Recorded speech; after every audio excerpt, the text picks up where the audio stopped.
प्रेरणा केंद्र की भूमिका में भी है। साथियों, जिनसे मेरा स्नेह होता है वहां मैं आदरपूर्वक कुछ आग्रह करता हूं। जैसे पूज्य स्वामी जी ने मुझे एक काम दे दिया एकादशी का।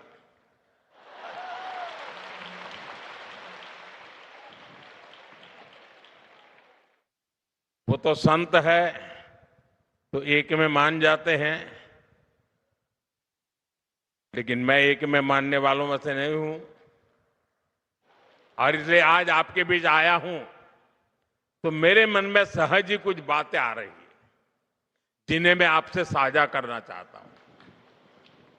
मैं आपसे 9 आग्रह करना चाहता हूं जिसे आपके संस्थान के माध्यम से जन जन तक पहुंचाया जा सकता है।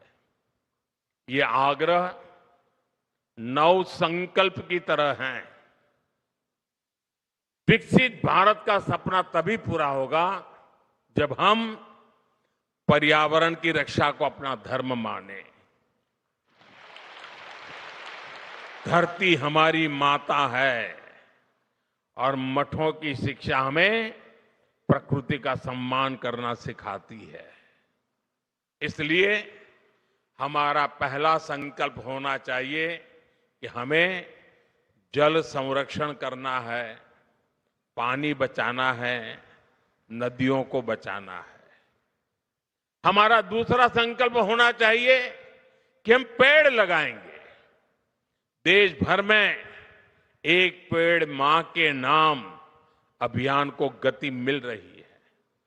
इस अभियान के साथ अगर इस संस्थान का सामर्थ्य जुड़ जाएगा तो इसका प्रभाव और व्यापक होगा। हमारा तीसरा संकल्प होना चाहिए स्वच्छता का मिशन। आज जब मैं मंदिर परिषद में गया तो वहां की व्यवस्था, वहां का आर्किटेक्चर, वहां की स्वच्छता मेरे मन को बड़ी प्रभावित कर गई। मैंने स्वामी जी को कहा भी, कितना शानदार तरीके से इतना संभाला है। हमारी हर गली, मोहल्ला, शहर स्वच्छ होना चाहिए। चौथे संकल्प के रूप में हमें स्वदेशी को अपनाना होगा। आज भारत आत्मनिर्भर भारत और स्वदेशी के मंत्र पर आगे बढ़ रहा है। आज देश कह रहा है vocal for local, vocal for vocal for vocal for. हमें भी इस संकल्प को लेकर आगे बढ़ना है। साथियों, हमारा पांचवा संकल्प होना चाहिए देश दर्शन। हमें देश के अलग अलग हिस्सों को जानने समझने का प्रयास करना चाहिए। छठे संकल्प के रूप में हमें नेचुरल फार्मिंग को अपने जीवन का हिस्सा बनाना चाहिए। हमारा सातवां संकल्प होना चाहिए कि हम हेल्दी लाइफस्टाइल को अपनाएंगे। हम श्री अन्न, मिलेट्स अपनाएंगे और खाने में तेल की 10% मात्रा कम करेंगे। आठवें संकल्प के तौर पर हमें योग और खेल को अपनाना होगा। और 9वें संकल्प के रूप में हम किसी ना किसी रूप में गरीब की सहायता करेंगे।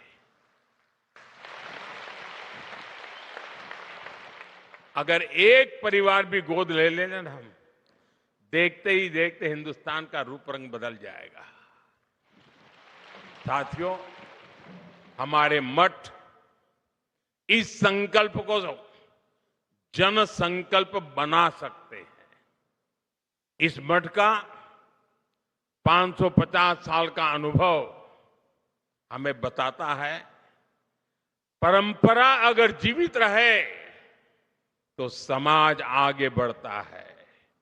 और परंपरा तभी जीवित रहती है जब वो समय के साथ अपनी जिम्मेदारी बढ़ाती है।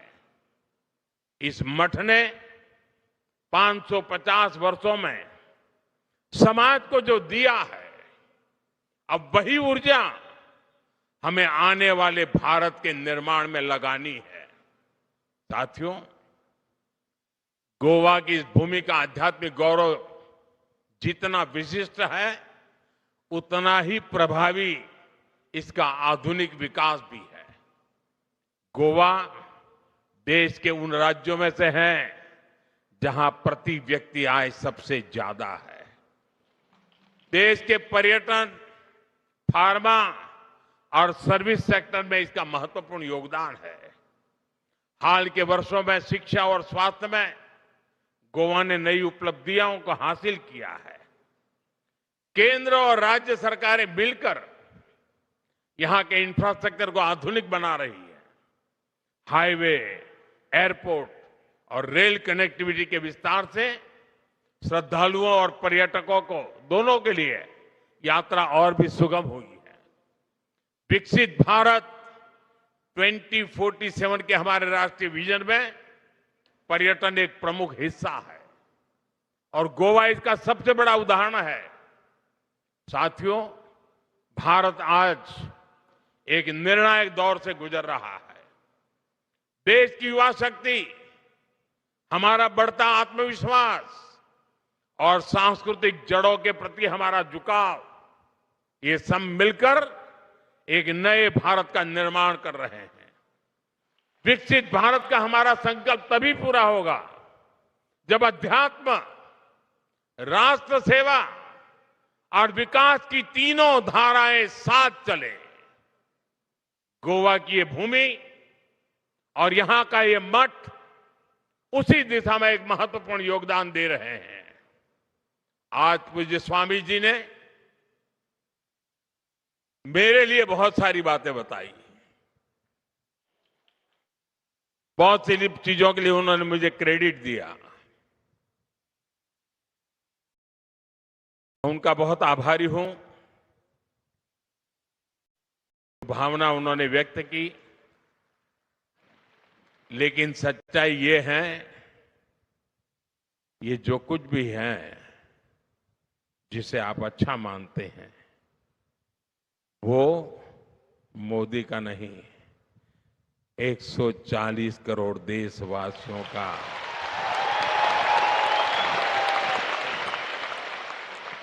उनका संकल्प, उनका पुरुषार्थ, उसी का परिणाम है और आगे भी अच्छे परिणाम आने ही आने हैं।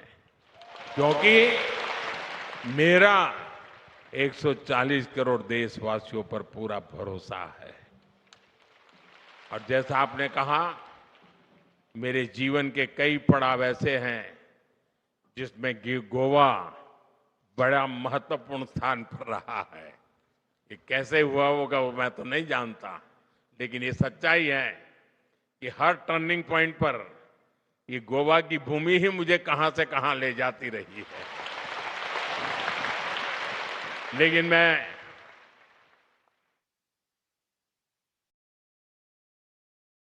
पूज्य संत श्री का बहुत आभारी हूं। उनके आशीर्वाद के लिए मैं एक बार फिर आप सभी को इस पवित्र अवसर पर हृदय से बहुत बहुत शुभकामनाएं देता हूं। बहुत बहुत धन्यवाद।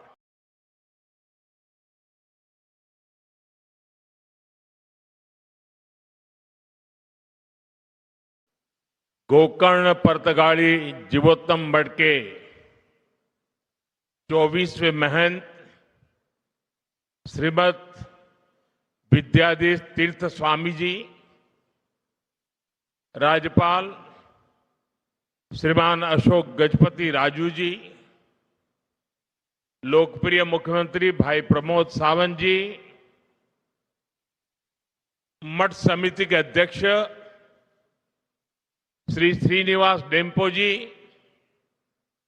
उपाध्यक्ष श्री आर कामत जी, केंद्र में मेरे सहयोगी श्रीपाद नायक जी,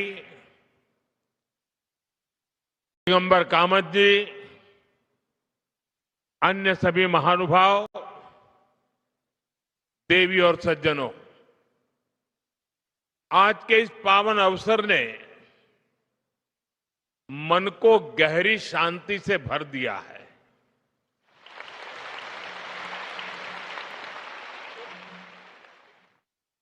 साधु संतों के सानिध्य में बैठना अपने आप में एक आध्यात्मिक अनुभव होता है। यहां उपस्थित श्रद्धालुओं की विशाल संख्या इस मठ की सदियों पुरानी जीवन शक्ति को और बढ़ा रही है। मैं अपने आप को सौभाग्यशाली मानता हूं कि आज इस समारोह में आपके बीच उपस्थित हूं। यहां आने से पहले मुझे राम मंदिर और वीर विट्ठल मंदिर के दर्शन का सौभाग्य मिला। उस शांति, उस वातावरण ने इस समारोह की आध्यात्मिकता को और गहरा कर दिया।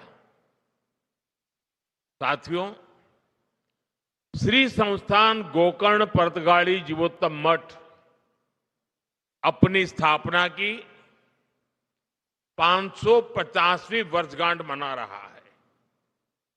ये बहुत ऐतिहासिक अवसर है।